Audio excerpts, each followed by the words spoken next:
It's a May morning of 2023, and a peaceful quiet of the small Missouri town is shattered by a phone call that pulls several people into a mystery unlike anything they've ever really encountered. Now, the phone call is made from a cemetery, just kind of your average humble burial ground, the kind you probably passed by 100 times without really giving it a second thought. But what was lying just beneath the surface was something extraordinary, and it had been waiting to be discovered. And it all began with an exhumation. It's a process that's pretty routine, although it does take a lot of signatures. The purpose was simple. The remains of a woman needed to be relocated and moved to a more secure location where they could be better cared for. And it was nothing really out of the ordinary. At least that's what everyone thought. But the woman in question had been buried nearly 4 years earlier. And while her death had been peaceful, her life had been one of quiet devotion. She was someone who had given everything to serve others, and her final resting place was not a place of wealth or grandeur, but rather it was just a simple, unmarked grave among others, nestled under the shade of an old oak tree. And when the caretakers arrived that May morning, they expected kind of just their typical task. They would unearth the coffin, transport the remains, and then just go about their day as usual. But that's not what happened. Actually, that's not what happened at all. As they worked, they noticed something odd. The ground above the coffin wasn't as settled as it should have been. And it was as if the earth had been disturbed recently, though no one had been near the grave since the burial. At least not that anyone knew of. At first, they didn't really think a whole lot about it. They figured it could probably be animals, maybe shifting soil due to recent rains. But as they dug deeper, the strange details kept adding up. The coffin, first of all, was far too well preserved. In most cases, what happens is a wooden coffin buried underground for nearly 4 years would show pretty significant signs of decay. Now, the wood would be soft and be cracked and brittle, but this coffin was different. It was solid, it was sturdy, and it was strangely untouched by the elements. And as the caretakers began to open it, a wave of anxiety kind of washed over them. There was just something unnerving about this whole process. And it was something they couldn't really, quite put their finger on. But then this is when the real shock came. So they open up the coffin, they kind of look inside. And inside the coffin, the body was nearly intact. The remains weren't skeletal. They weren't decomposed like they should have been after 4 long years underground in a wooden coffin. The body was almost perfectly preserved. There was no odor of decay, no crumbling bones, no rotting flesh. It was as though this person had been buried yesterday. And as the caretakers stared in disbelief, they knew they had to report this to someone. This wasn't just, an ordinary routine exhumation. This was something beyond their understanding. Now, word of this strange discovery spread pretty quickly. The church, which had overseen the burial, sent investigators and religious officials to the site, and the priests were stunned by what they found. It wasn't just that the body was preserved, it was that the body seemed untouched by time completely. So the church calls in these medical experts to examine the remains. And they wanted to know if there was some scientific explanation for what they were seeing. Maybe it was conditions of the soil, or perhaps something about the environment that had slowed down the decomposition process. No one had ever seen anything like it. But, the more the experts examined the body, really the fewer answers they had. They were all kind of just like, what is happening? The body had not been embalmed. In fact, it had been buried in that simple wooden coffin without any of the modern preservation techniques that are typically used to slow down the process of decomposition. And yet there it was, remarkably preserved without any clear explanation as to why. So, a few days later, as the days go on, the mystery just kind of deepens from here. Investigators comb through the history of the burial. They're kind of looking for any clues that might explain this phenomenon. But there weren't any strange chemicals in the ground. There weren't any unusual weather patterns. No records of anything out of the ordinary happening at the time of the burial. So, of course, at this point, rumors begin to circulate throughout the town. And some people whispered about miracles, while others believed that there had to be some kind of scientific explanation that just hadn't been uncovered yet. But whatever the cause, one thing was certain: something unusual had happened. Now it's just a matter of finding out what. And it was only a matter of time before the world would know about it. And as the investigation continued, church officials grew cautious. They didn't want to jump to any conclusions, and they certainly didn't want to fuel rumors of miracles or supernatural events, because after all, they believed in the power of faith, but they also believed in the importance of caution. Still, they couldn't deny that something extraordinary had happened. To the people in the town, the discovery quickly became the talk of the community. Some people believed that they were witnessing a genuine miracle, a sign of something divine. Others weren't so sure. After all, strange things happen in this world all the time, and there's always an explanation, usually. But this is one of those unexplained phenomena that kind of just defied all logic. But then the details of the woman's life began to emerge. See, she wasn't just some ordinary person. The woman who had been buried in that quiet Missouri cemetery had lived that life of humility and service. She was a woman of deep faith, and someone who had dedicated her entire existence to helping others, to prayer, and to spreading kindness wherever she went. She'd never sought any fame or recognition, and in fact, many people in the town barely knew who she was, but to those who did, it was someone very special. Someone who had a presence about her. She had this quiet strength that made people feel at peace. And when she passed away, her funeral was just a small, intimate affair. She'd asked for no grand gestures, no elaborate displays of grief. She simply wanted to be laid to rest, just as she had lived her life, in quiet humility. And so the town had honored her wishes. They'd buried her in a simple grave without any fanfare or celebration.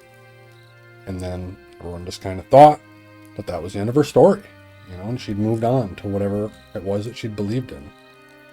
But it wasn't. The church, in their final report, decided not to declare the event a miracle. At least not yet. They wanted more time to investigate and to determine whether this truly was an act of divine intervention or if there was some other explanation just kind of waiting to be uncovered. But to the people who'd seen it with their own eyes, there was already little to no doubt they'd witnessed something truly extraordinary.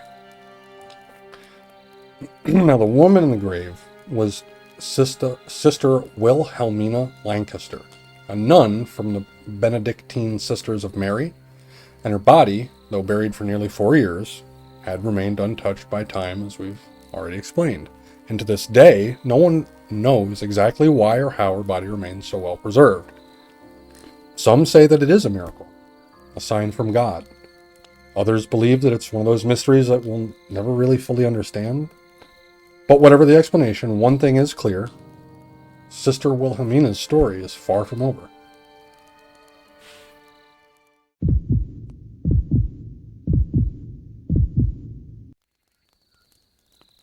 It all started with a cold draft.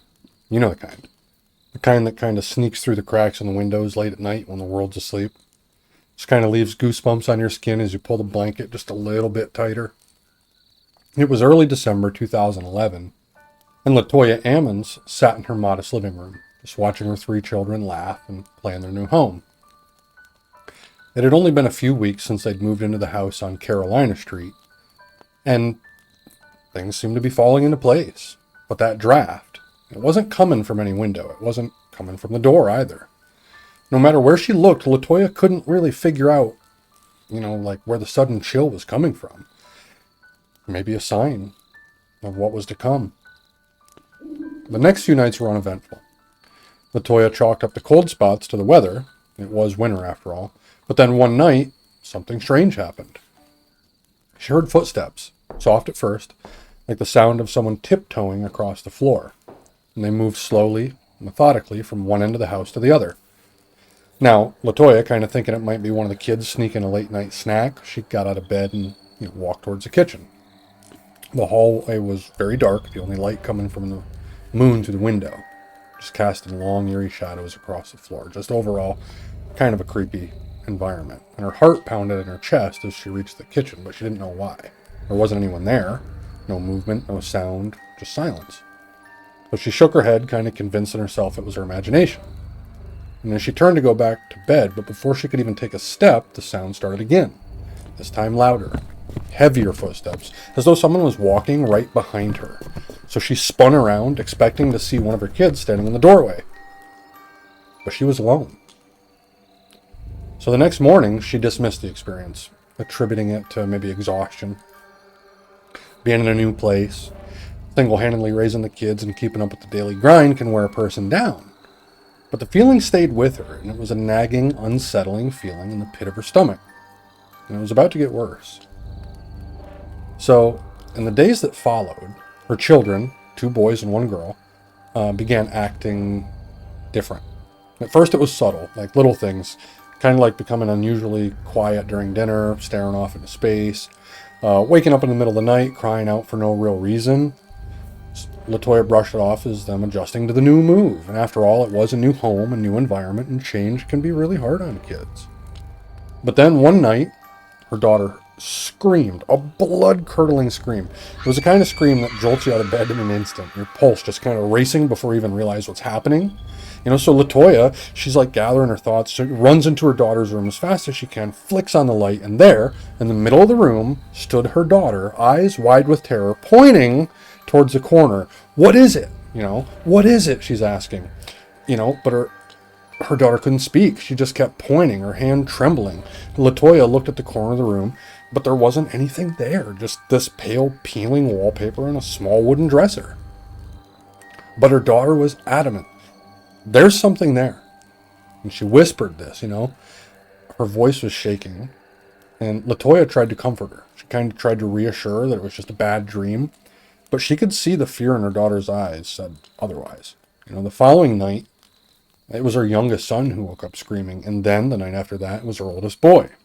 And night after night, the terror spread through the house like wildfire until every shadow, every creak of the floorboards seemed to carry with it an unseen threat.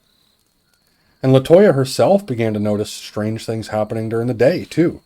Objects would just move on their own. Just slight movements, barely noticeable at first, like maybe a chair shifting an inch or 2 across the floor. A book just seemed to fall off a shelf. Doors that were left open would slam shut without warning. The air in the house felt thick, oppressive, like there was someone there with them, lurking, just out of sight. And one evening, while cleaning the kitchen, LaToya felt a presence behind her. You know how you kind of just feel that? And the air grew cold and the hair on the back of her neck kind of stood up. She turned around real quick, kind of expecting to see one of her children standing in the doorway again. But the doorway was empty, and the room felt like it was closing in on her. The walls seemed to vibrate with this low hum that she couldn't explain. And suddenly a deep voice echoed through the house, low and guttural, not belonging to anyone she knew, and it said, "Get out!" And she froze. At this point, LaToya's freaking out. Her heart's pounding in her chest. She can't move. She couldn't even breathe. And the voice wasn't coming from her children. And no one else was in the house. She could feel it. Just this anger and malice. And it was like something unseen just out to get her.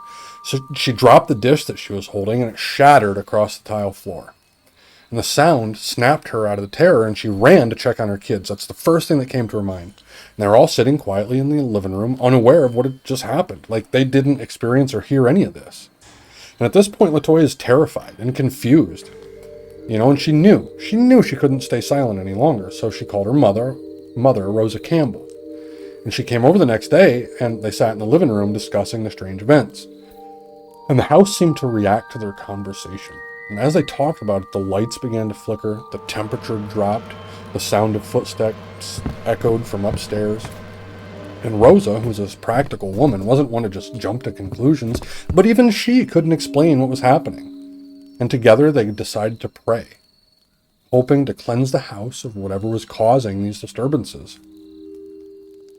But things didn't get better. In fact, they got worse. And one night, as LaToya's daughter sat in the living room, she suddenly screamed and clutched her head in pain. It Latoya rushed to her side, but before she could reach her, the girl's eyes rolled back into her head and her body went limp. Latoya grabbed her. She shook her, she's trying to wake her up. But her daughter was unresponsive. It was like she was in this trance, just disconnected from reality. Her breathing was shallow, and her skin was cold to the touch. Frightened beyond belief, Latoya grabs the phone, picks it up, calls 911. The paramedics arrive and took her daughter to the hospital, where doctors could find no medical explanation for what had happened. They ran tests, but everything came back normal. And her daughter eventually regained consciousness, but didn't even have any memory of what happened. And at this point, Latoya is left with just this horribly unsettling feeling. And the situation escalated further when one of her sons began showing signs of possession. She'd heard of it before, she'd seen it in movies and on TV, but she never thought it was something that could happen in real life, let alone to her own child. Who thinks this? But there he was, lying in bed, eyes staring blankly at the ceiling, speaking in a voice that was definitely not his own. His words were foreign, garbled, like he was speaking in a language that no one could understand. And she reached out to local priests. She was desperate for help. And one priest agreed to come to the house, and what he found shocked even him. He walked through the house, sprinkling holy water along the way in each room and kind of just praying for protection. But as he entered the basement, he got extremely cold. Not just a little cold, extremely cold. The air was thick and it had a stench in it with this familiar smell of rotting flesh. And Latoya's mother, Rosa, also mentioned the basement before. He'd seen strange shadows down there and heard whispers when no one was around. But this was different. The priest could feel it, an evil presence that lingered in the darkness. And he knew it was just watching them.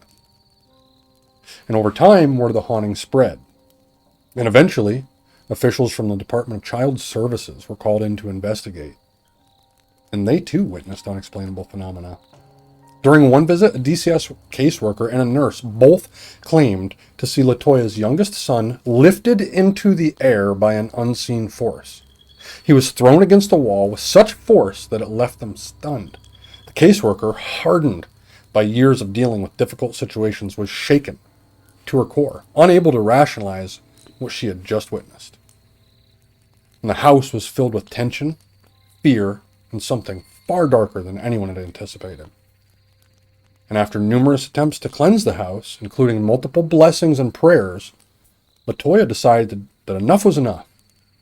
She needed to get her children out of that house. So they packed their things and they left, hoping that by leaving the house behind, they could leave the horrors behind as well. But the house wasn't done with them yet. Shortly after leaving the house, Latoya and her children were subjected to a series of medical and psychological evaluations. Doctors, therapists, and social workers all tried to explain what happened, but no one could. No one could find a clear answer. Some believed that it was a case of mass hysteria. Others speculated that it was the result of trauma or psychological stress. But for Latoya, Rosa, and those who had witnessed the events firsthand, there was no doubt in their minds. Something evil had taken hold of the house on Carolina Street. Or maybe it had taken hold of them. It wasn't long before the media caught wind of this story and reporters flocked to the house. Now, eager to hear Latoya's story and see the house for themselves, they dubbed this place the Demon House. And the local media kind of named it that.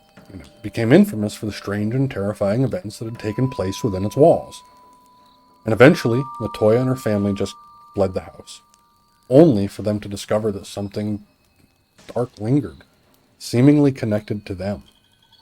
Local officials, social workers, and even priests involved in the case experienced unexplained events tied to the home. And eventually, famed paranormal investigator Zach Baggins from Ghost Adventures became interested in the case. So he actually purchased the house, intent on understanding the horrors within. As media frenzy surrounded the house, Zach explored every inch, uncovering details that seemed to confirm the supernatural presence. And this led him to a shocking decision. to demolish the house in 2016, hoping to rid the world of the malevolent force within. Now, despite the home no longer standing, the legacy of what happened within its walls lingers, leaving unanswered questions about the true nature of the house on Carolina Street. But some say that evil never truly goes away. It just finds a new place to reside.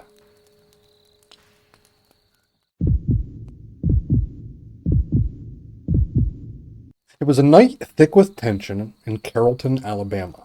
The kind of night where the air feels heavy, almost charged, as if something monumental is about to happen. And dark clouds begin to roll in from the west, low and ominous, swirling over the small town like a predator waiting to strike. Thunder rumbled in the distance and was a warning of the storm to come. And inside the Pickens County Courthouse, the only light came from a flickering oil lamp perched precariously on the corner of a desk. The courthouse was silent now, but outside, things were much different. See, in the streets, people whispered amongst themselves. Gathered in hushed tones, the tension grew with every passing minute. Their eyes were fixed on the courthouse windows, waiting for something. Someone. A man sat alone in a small cell in the courthouse attic, the shadows from the lamp dancing across the room. His name was Henry Wells, and he knew exactly why they were out there. And he knew what they wanted. And his heart began to race as he listened to the growing murmur of the crowd outside. Accused of a crime he swore that he didn't commit, Henry found himself trapped, both by the bars that confined him and the angry mob waiting just outside. They'd come for him. They believed that he had set fire to the previous courthouse, reducing it to ashes. Now, whether or not he was guilty didn't matter anymore, not to the mob. To them, Henry was already condemned.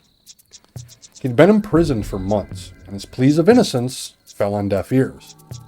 No one cared to listen. All they wanted was justice, or at least their version of it. And tonight, they had decided it was time to take matters into their own hands. Now, as Henry sat in his cell, his mind just began to race. He wasn't a stranger to hardship.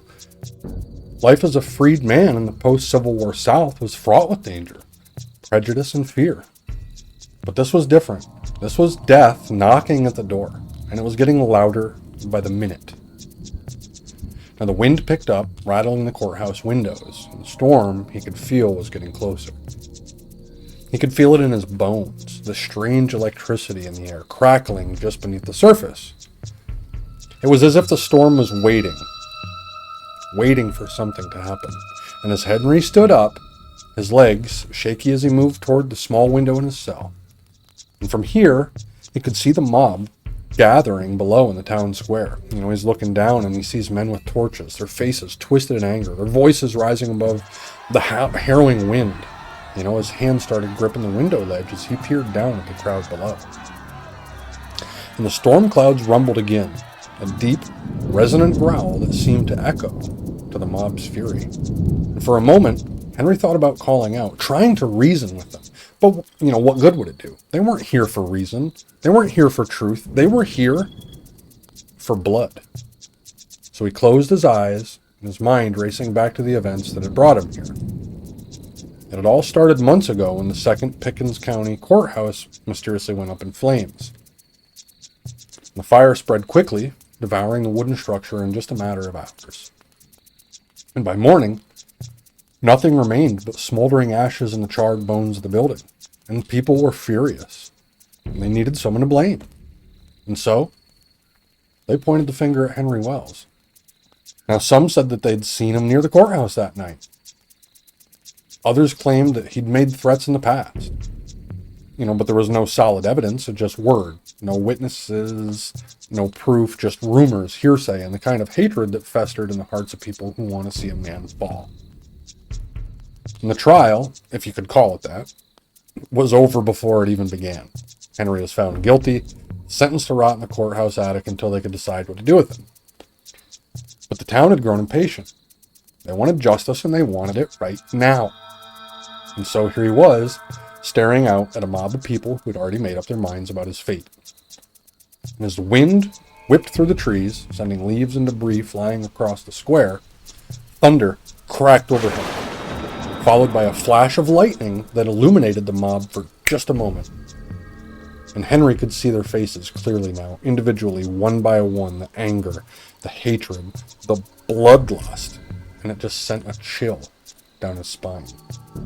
And as the mob begins to press closer to the courthouse, Henry's pulse quickens. His heart starts to pound in his chest, each beat louder than the last, and he takes a step back from the window, panic rising in his throat. And then, just as the first drops of rain began to fall, something happened. The air grew still, unnaturally still, as if the world itself had taken a breath and was holding it, waiting. And then Henry felt it, crackling in the air, the hairs on his arms standing on end. The storm wasn't just close, it was here. And suddenly there was a deafening crack, louder than any thunder Henry had ever heard. Lightning, blinding and white hot, exploded from the sky, striking the courthouse with a force that shook the entire building. The windows rattled violently, and the room was filled with an intense, burning light. And Henry stumbles backwards, shielding his eyes from the blinding flash. The air sizzled with electricity, the scent of ozone filling his nostrils, and for a moment he thought he'd been struck. His body felt heavy, numb, as if the lightning had coursed through his veins. Then, just as quickly as it had come, the light vanished, and the room was plunged back into darkness, save for the dim flicker of the oil lamp in the corner. Henry stood frozen, his heart pounding in his ears, and his breath coming in slow, shallow gasps. And the storm outside seemed to calm, with the wind dying down and the thunder fading into the distance. But something changed. He could feel it. Slowly, cautiously, Henry turned back toward the window, his hands trembling as he reached for the ledge, pulling himself up to look outside once more. At this point, the mob had scattered, their torches were extinguished by the sudden downpour, and the square was empty now, eerily quiet in the wake of the storm. But as Henry stared out the window, his heart skipped a beat, because there, in the pane of glass, was something he could have never imagined. A face. It was faint at first, just a shadowy outline, barely visible, but as the moonlight broke through the clouds, he looked at it and the image became clearer, startlingly clear. It was his face.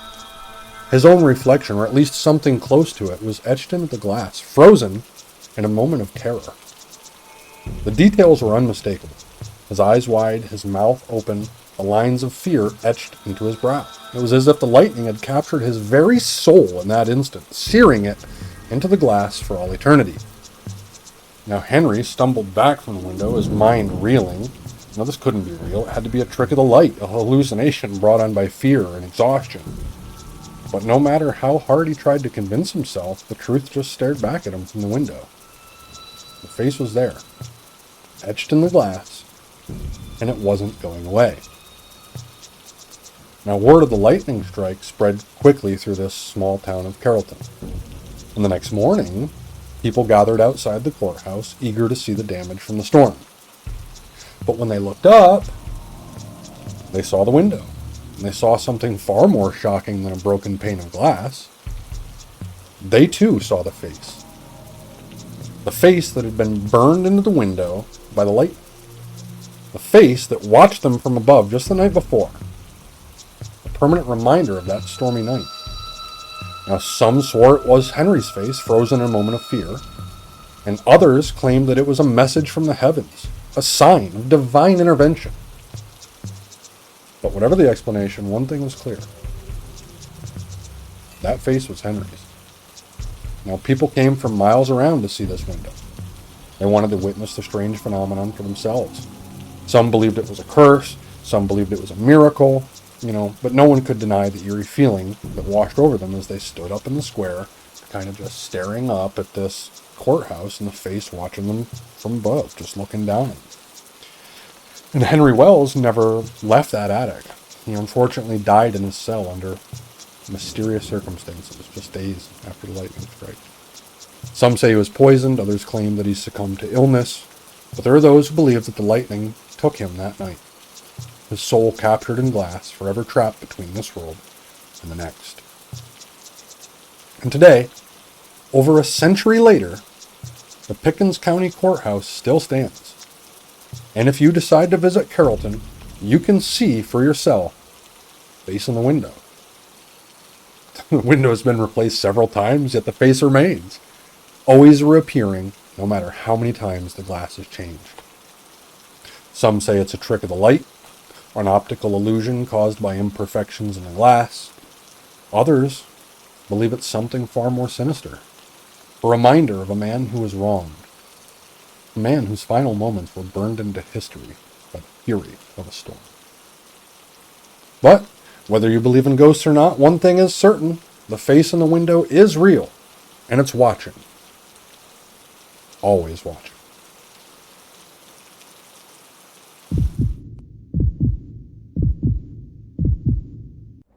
Alright everyone, that does it for today's stories. I hope that you guys enjoyed them. If you have any feedback, feel free to leave it down in the comments section below. Be sure to hit that like button, hit the subscribe button, turn on the notification bell. Oh, that lightning. That way you never miss an episode. We upload twice a week. If you guys have any comments, suggestions, critique, anything, let me know. What do you guys think of today's stories? Do you believe them? Do you have any thoughts of your own? What do you think about the story of Henry Wells? Seems pretty crazy to me.